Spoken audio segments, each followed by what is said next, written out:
can't just steal my life and walk away. This wedding is absolutely over. The hall looked like a dream. White roses wrapped around gold pillars. Crystal chandeliers scattered soft light across marble floors. A string quartet played near the altar, and every table shimmered with silver cutlery and champagne glasses that caught the glow like tiny stars. Everything was perfect. Or at least, that was what Zayan Malik wanted everyone to think. He stood near the front of the hall in a black tailored suit, smiling for relatives, greeting business guests, checking his watch every few minutes. Tonight was supposed to be his victory lap. A luxury wedding, influential guests, a beautiful fiancée, cameras everywhere. The kind of night people would talk about for years. And in the second row, directly facing the aisle, one chair remained empty. That chair was not an accident. It had a name card on it, for Sara Malik, his ex-wife. He had invited her personally, not because he wanted peace, not because he wanted closure, and certainly not because he respected her. He invited her because he wanted her to sit still, watch him marry someone younger, richer, more glamorous, and finally understand that she had been replaced. That was the whole point. He wanted her silent. He wanted her small. He wanted her humiliated in public without ever raising his voice. What he did not know was that before the night ended, that same empty chair would destroy everything he had built. At exactly 6:12 in the evening, the main doors of the Noor Grand Hall opened. A few heads turned, then more. Then almost the entire room fell quiet. Sara Malik walked in alone. No dramatic entourage, no bodyguards, no expensive performance, no attempt to compete with the wedding itself. She wore a deep emerald dress, simple but elegant, with long sleeves and a clean silhouette that made her look composed, impossible to shake. Her hair was pinned back softly. Her makeup was light. No glitter, no spectacle. And somehow that made her more powerful. Because she did not look like a woman who had come to beg for dignity. She looked like a woman who had already found it. She paused just inside the entrance, scanned the room once, and then began walking toward her assigned seat with the calmest face anyone in that hall had ever seen. Zayan's smile tightened. He had expected something else. A cheap outfit, red eyes, hesitant steps, maybe anger, maybe broken pride. Not this.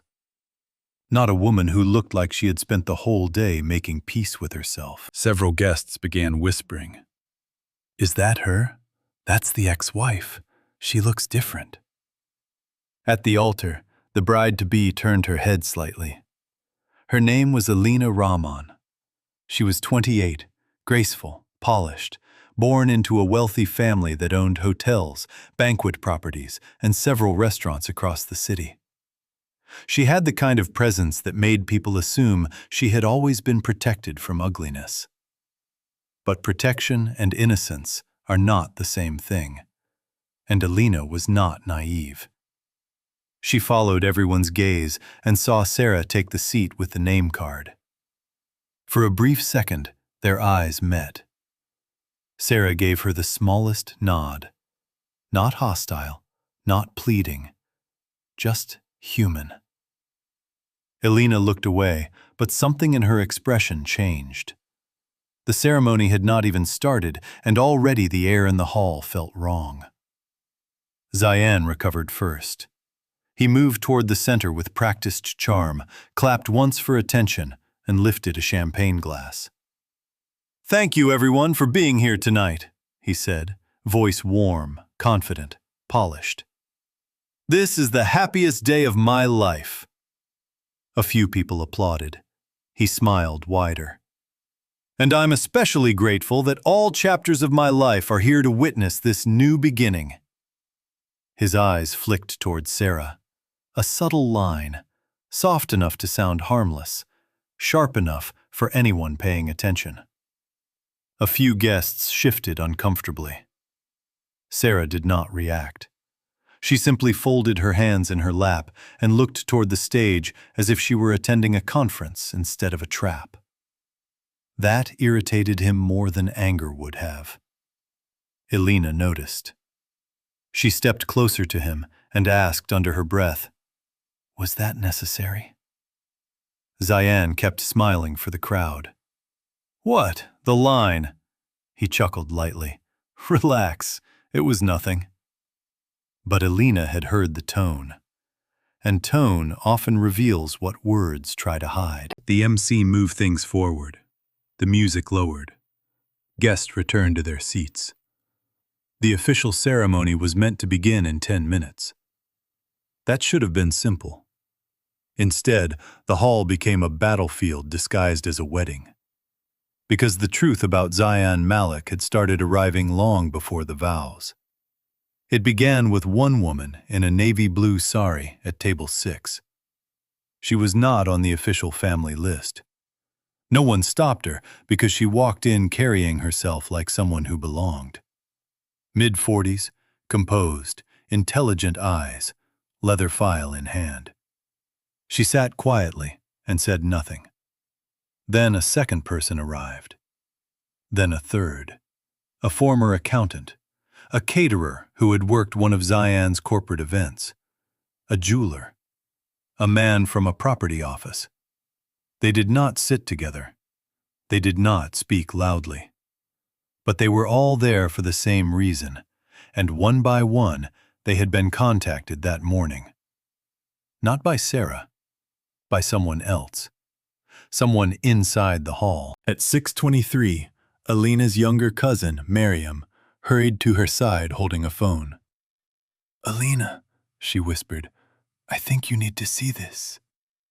Elina frowned. "Now?" "Yes, now." Mariam showed her the screen. It was a screenshot of a message thread.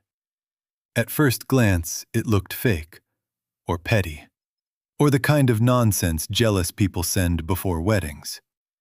Then Elina read more carefully. The sender was unknown. The message contained dates, payment records, photos, and a short line. "Before you marry him, ask why his divorce settlement was delayed 3 times.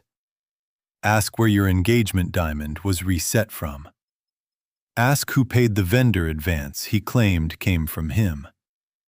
Ask why his ex-wife was invited tonight. Ask him in front of witnesses." Elina's heartbeat slowed in that dangerous way it does when the body senses impact before the mind accepts it. "Who sent this?" "I don't know," Mariam said, "but there's more." Elina opened the attachments. A photo of an invoice. A bank transfer. A picture of Sara standing outside a closed office building months ago, holding documents. A partial audio transcript. And one scanned page from a court filing. She looked up toward Sara. Sara was still sitting calmly, not even looking their way. If this was a scheme, it was an unusually patient one. If it was true, then the man standing 3 feet away from her in a groom's suit was a stranger. Zayan noticed the shift immediately. "What is it?" he asked. "Nothing," Elina said. But for the first time that day, her voice did not reach him. The ceremony music began. A soft piano instrumental filled the hall. Guests turned forward, cameras lifted. The officiant took his place. Zayan stepped onto the platform. Elina followed. And Sara remained seated in the second row, hands folded, face unreadable, as though she already knew this night would not go the way anyone planned. The officiant smiled. "We are gathered here today." Wait, the word came from Elina. not loud, but sharp enough to cut through every note in the room. The music stopped. The officiant blinked. "I'm sorry." Elina turned slowly toward Zayan. Her expression was still controlled, but the softness was gone. "I have a question," she said. A nervous laugh came from somewhere in the audience. Zayan smiled the way men smile when they think charm can still fix everything. "We can do questions later." "No," Elina said. "This one is for now." The room went still. She lifted her phone. "Did you delay your divorce settlement with Sara 3 times?" Zayan's face barely moved, but his eyes did. "Elina, this is not the time." "So that's a yes?" "It's complicated. Did you use money from my family's advance payment to settle old business debts you told me were closed?" "That is not what happened." "Did you invite your ex-wife here to celebrate with us?" Elina asked, voice tightening. "Or to humiliate her?" Several guests turned openly now. Zayan lowered his voice. "Can we do this privately?" That line always sounds reasonable when spoken by guilty people. Elina stepped back from him. "No," she said. "You wanted a public wedding. You can have a public answer." Across the hall, whispers spread like fire through dry leaves. Zayan glanced toward Sara for the first time with something close to alarm. Sara looked back at him, steady and silent. He understood the danger immediately, not because she was shouting, but because she wasn't. He turned to the crowd with a strained smile. "There's been a misunderstanding. My ex-wife has had a difficult time moving on, and I wanted to show goodwill by inviting her." Sara stood up. The movement was quiet, but it stopped him cold. Every eye in the hall shifted to her. She did not rush. She did not shake. She did not speak until the silence had fully settled. "May I answer that?" she asked. It was not really a question. Elina looked at her for a long second, then nodded. "Please." Zayan snapped, "This is absurd." Sara ignored him and stepped into the aisle. She did not move toward the altar like someone taking revenge. She moved like someone presenting evidence.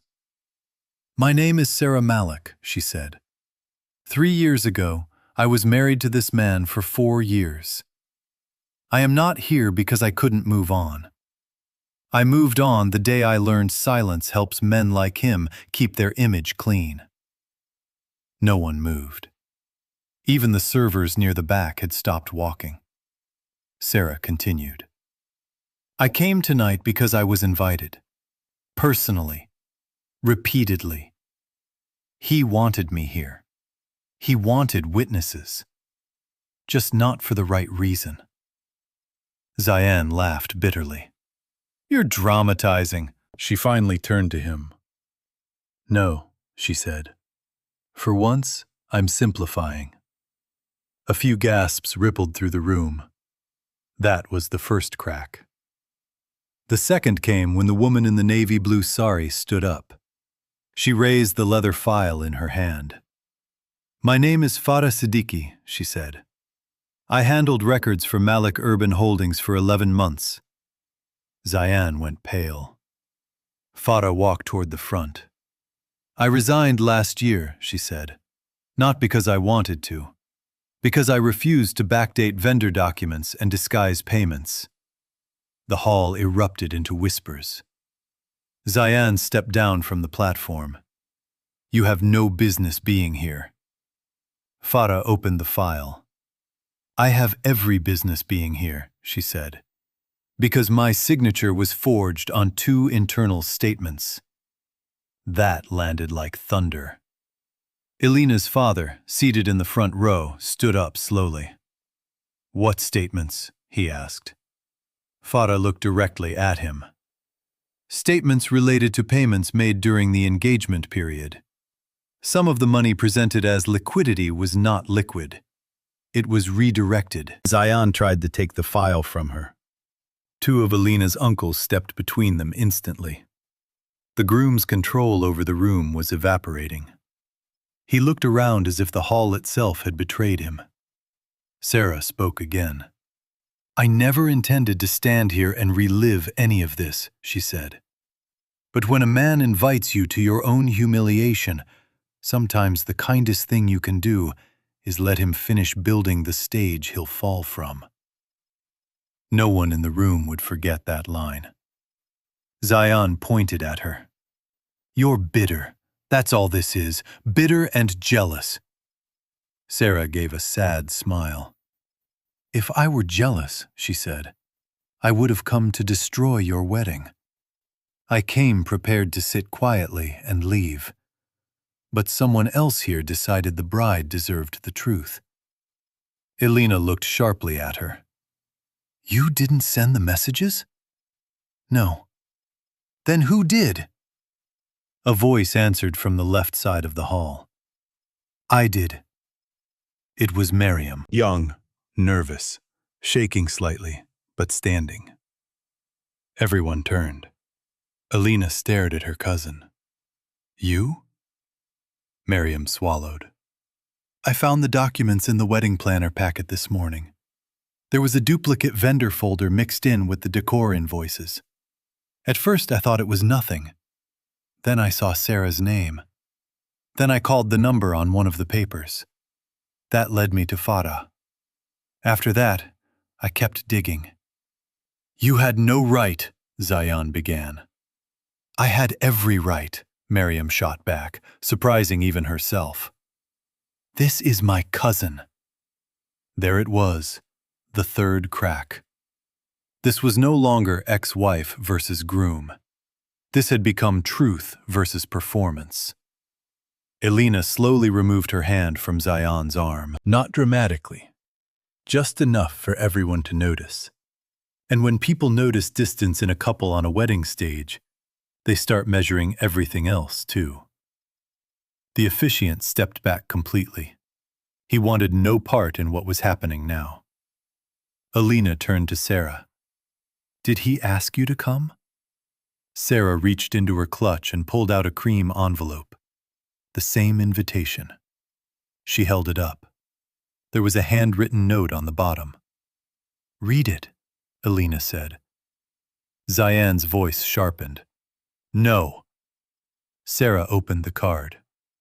For a moment, the hall was so quiet that even the air conditioning sounded loud.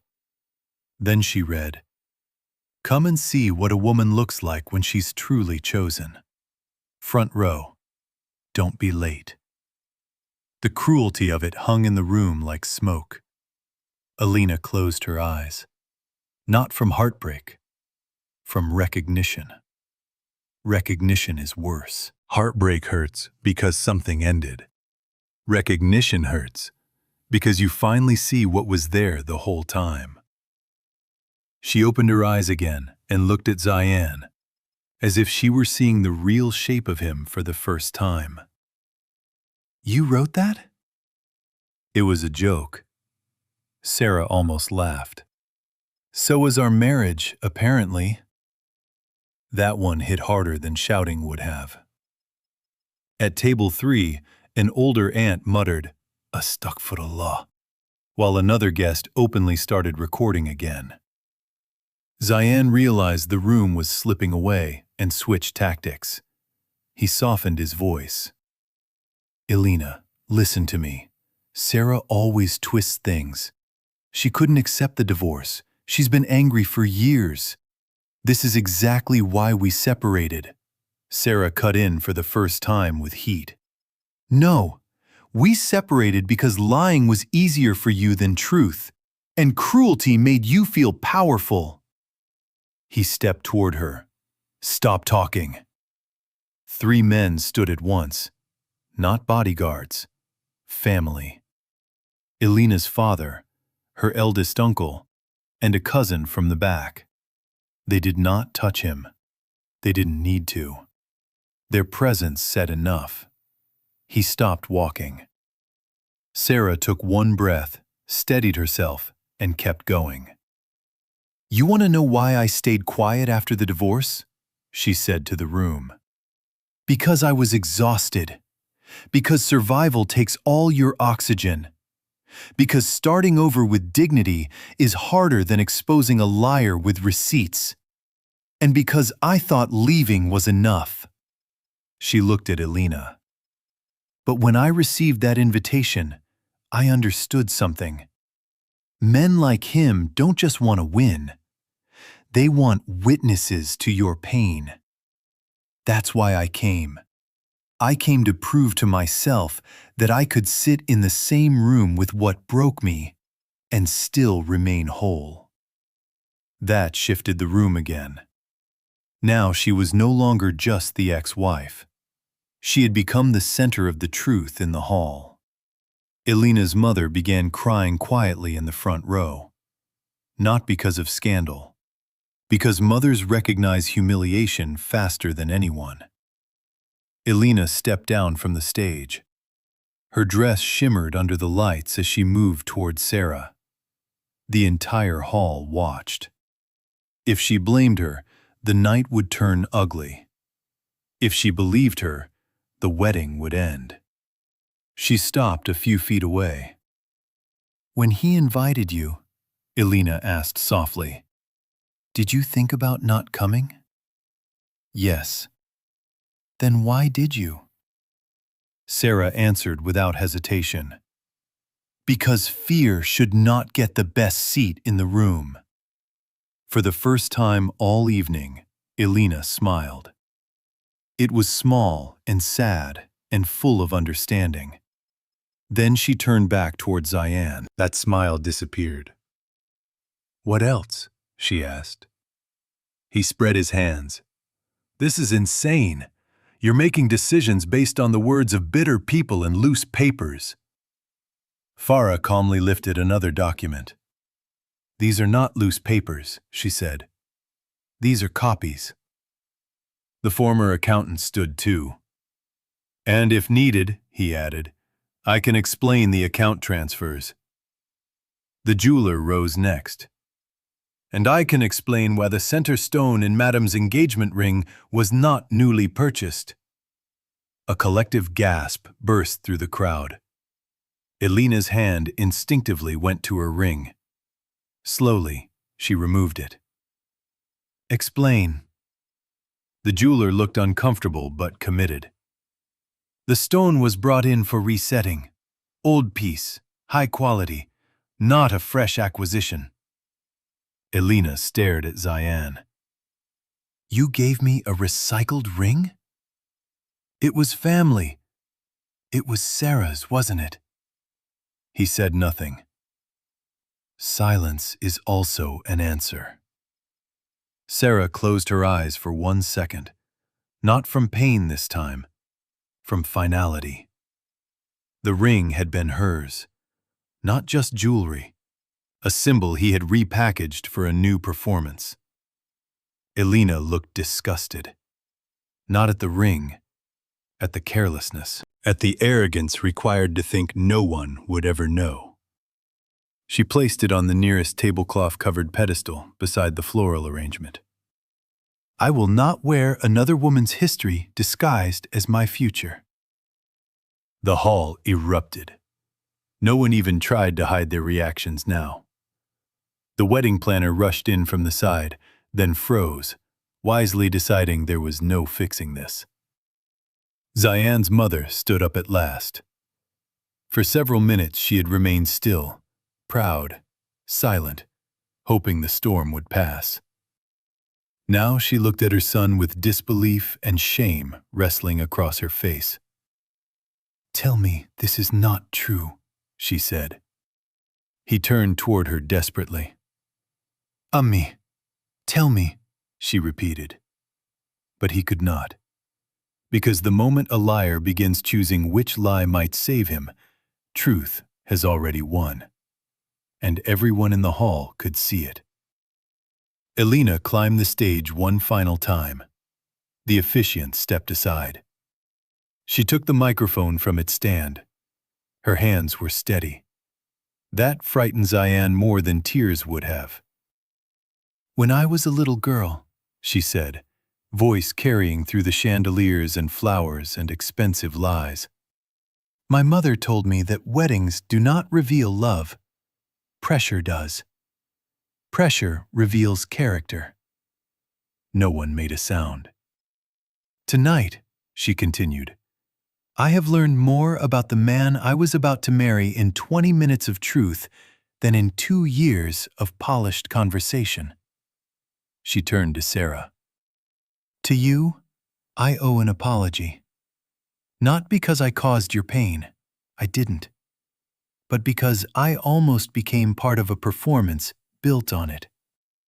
Sara shook her head gently. "You don't owe me that." "Maybe not," Elina said, "but I owe myself honesty." Then she faced the guests.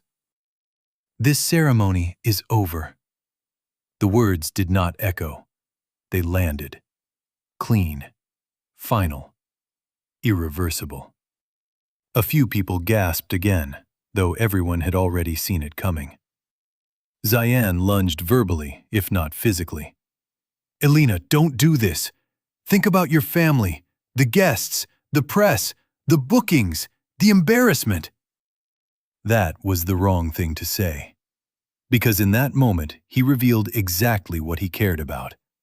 Not her hurt, not truth, not repair.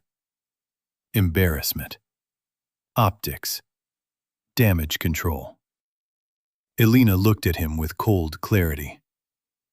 "You are worried about the wrong loss." Then she stepped off the stage, walked past him, and stood beside Sara. The image of that moment would live in the memories of everyone there long after the flowers died. The fiancé and the ex-wife. Not enemies, not rivals. 2 women briefly united by the same man's deception. Zayan stood alone under the wedding arch. The place designed to frame his triumph had become a spotlight on his collapse. A phone rang somewhere and was quickly silenced. A child asked a question and was hushed. Even the quartet members kept their bows lowered, uncertain whether they were witnessing disaster or justice. Maybe both. Zayan tried one last time.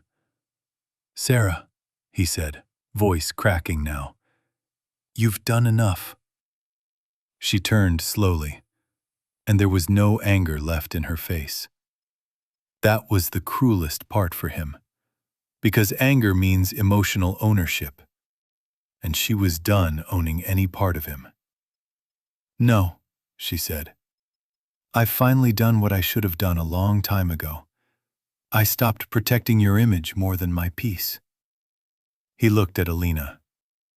"And you're just going to believe all this? Right here? In front of everyone?" Elina answered before Sara could. "No," she said. "I'm not believing it because it's public. I'm believing it because you're still lying while evidence speaks." Behind them, her father was already quietly instructing staff to stop media access and close vendor tabs. Practical men begin cleaning immediately once illusions break. Zayan noticed and panicked. "This can still be fixed." Farah gave a dry laugh. "No. The invoices maybe. Your reputation? That depends." Guests were beginning to stand, but not to leave yet. People stay for endings, especially expensive ones. Zayan's best friend attempted to intervene. "Guys, let's calm down. This is a misunderstanding blown out of proportion." The former accountant turned toward him. "Were you aware of the shadow transfers?" The friend froze. No." "Then sit down." He sat. Power changes shape quickly when facts enter a room. Sara looked around the hall once, at the flowers, at the aisle, at the chair that had been prepared for her humiliation. Then she walked back to it. From the seat, she removed the name card. Sara Malik. She held it between two fingers, studied it, then placed it on a candle tray near the aisle. "It's strange," she said softly, but the microphone still carried enough of the room that everyone heard her. "He saved me a seat so he could remind me where I used to belong." She looked up at Zayan. "But tonight taught me something. Sometimes the seat meant to shame you is actually the front row to someone else's downfall." No one clapped. This was bigger than applause. It was too raw, too exact. Elina's mother finally walked forward and took her daughter's hand. "We're leaving," she said. Elina nodded. Then, unexpectedly, she turned to Sara once more. "What will you do now?" Sara looked toward the doors. "Go home." That answer stunned people. No dramatic speech about revenge, no demand, no victory parade. Just home. Because truly healed people do not confuse closure with performance. Elina's eyes softened. "I hope home feels lighter after tonight." "It already does," Sara said. The women exchanged one final look, brief, respectful, unforgettable. Then Elina turned with her family and began walking toward the exit. Half the front tables rose with them. Business associates started pretending to check urgent messages. Relatives avoided Zayan's eyes. Some of his own guests peeled away first, which always hurts more. Farah handed a duplicate document set to Elina's father as he passed. The accountant shared his card. The jeweler quietly slipped out the side, having delivered the blow he never expected to deliver at a wedding. Within minutes, the grand hall that had been arranged like a kingdom began to look like a stage after the audience had rejected the lead actor. The lights were still beautiful. The flowers still smelled sweet. The food still waited in silver warmers. But the illusion was dead. Zayan stood beneath the arch alone, breathing harder now, as though physical air had become difficult. His mother approached him last. She did not slap him, did not scream, did not create the scene he probably deserved. She looked at him with disappointment so deep it seemed to age him on contact. "I taught you better," she said. Then she walked away. That was worse than any public insult, because a mother's shame enters a man's bones. Soon only a fraction of the guests remained. Staff began removing untouched glasses. A server quietly blew out a few decorative candles near the aisle. Music never resumed. Zayan finally stepped down from the altar and moved toward Sara, who was now gathering her clutch. His voice was low, ragged. "You planned this." She faced him one last time. "No," she said. "You did. You invited the wrong woman to sit quietly." He stared at her. For years he had known exactly which words made her retreat. Tonight, none of them worked. "Are you happy now?" That question reveals more about the speaker than the answer ever could. Sara considered him for a moment. Then she said, "I'm free now. That's better." And with that, she walked toward the doors. Not fast, not slow, just steady. The same way she entered. Only this time the whole room understood what they were seeing. Not a rejected ex-wife, not a jealous woman, not a scandal. A survivor leaving a place where shame had finally changed owners. As Sara reached the main entrance, Mariam hurried after her. "Sara?" She turned. "I'm sorry," Mariam said, "for everything. I know we don't know each other, but I couldn't let her marry him." Sara nodded. "You did the right thing." "I was scared." "So was I." Mariam gave a watery smile. "You didn't look scared." Sara looked back into the hall, where staff were already dismantling a dream someone had paid too much money to fake. "I was," she said. "I just decided fear didn't get to speak first." Then she left. Outside, the night air was cooler than she expected. The city hummed in the distance. Traffic moved. Life continued with complete indifference to ruined weddings and exposed lies. And that, more than anything, felt comforting. Inside the hall, the collapse continued. Elina's father had ordered all remaining financial coordination to pause. Lawyers would be contacted, contracts reviewed, shared deals reconsidered. The wedding being cancelled was no longer the biggest problem in Zayan's life. The bigger problem was that respectable people had now compared stories. And once respectable people begin comparing notes, a polished fraud rarely survives. By 9 that night, the photos meant for magazine-style wedding posts had become private evidence folders. By 10, 3 vendors had sent follow-up emails requesting clarification on outstanding balances. By midnight, 2 business contacts had stopped answering Zayan's calls. By morning, the scandal would travel quietly first, then loudly. Not because Sara posted anything. She didn't. Not because Elina wanted revenge. She didn't either. But because truth, once spoken in a crowded room, develops legs of its own. And because public humiliation built as a weapon often returns to its maker sharper than intended. As for Elina, she did not cry until much later. Not in the hall, not in front of guests, not while removing the veil. She cried at home, when the silence was finally private and the makeup had been washed away, and she could admit what she had almost become. A woman decorating a lie because it arrived in good packaging. Her mother sat beside her through all of it. And when the tears slowed, Elina asked the question almost every deceived woman asks eventually. "How did I not see it?" Her mother answered with painful wisdom. "Because some men rehearse kindness better than they practice it." Meanwhile, Sara returned to her apartment, removed her earrings, placed a clutch on the table, and stood in the quiet of her own room for a long time. No orchestra, no candles, no audience. Just peace. She thought she might cry. Instead, she laughed once, softly.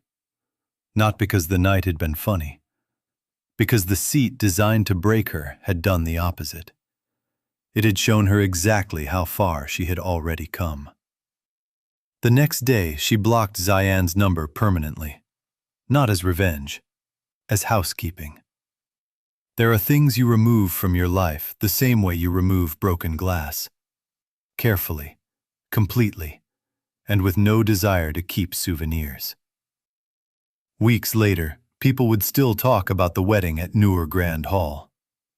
Some would tell it badly, reducing it to gossip. Some would turn it into a warning.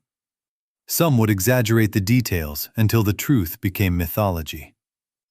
But the people who were really there would remember the real story. They would remember the invitation with the cruel note. They would remember the fiancé stopping the ceremony. They would remember the ring that was never truly hers. They would remember the file opening like a courtroom in silk and chandeliers. And above all, they would remember the ex-wife who did not scream, did not beg, did not compete, did not collapse. She simply stood in the truth until everyone else had to decide where they belonged. That was the real ending. Not the canceled wedding, not the exposed finances, not the ruined image. The real ending was this. A man built an entire evening around the idea that he could make a woman feel small in public. Instead, he gave her the perfect room to discover she no longer was. And that is the lesson of this story. When someone tries to drag you into a place designed for your humiliation, do not rush to perform pain for their satisfaction. Stand still. Let truth breathe. Let character reveal itself under pressure. Because some people spend years building appearances, and one honest moment can bring the whole structure down. And sometimes the strongest revenge is not loud. It is not dramatic. It is not even revenge. Sometimes it is simply refusing to be ashamed in a room where shame was never yours to carry. If he invites you to watch your replacement, he may only be inviting witnesses to his own exposure. If he mistakes your silence Subscribe for weakness, for more videos. let time Turn on correct him. notifications. And if life ever seats you in the front row of someone else's cruelty, remember this: you may not be there to lose. You may be there to watch the truth take the stage.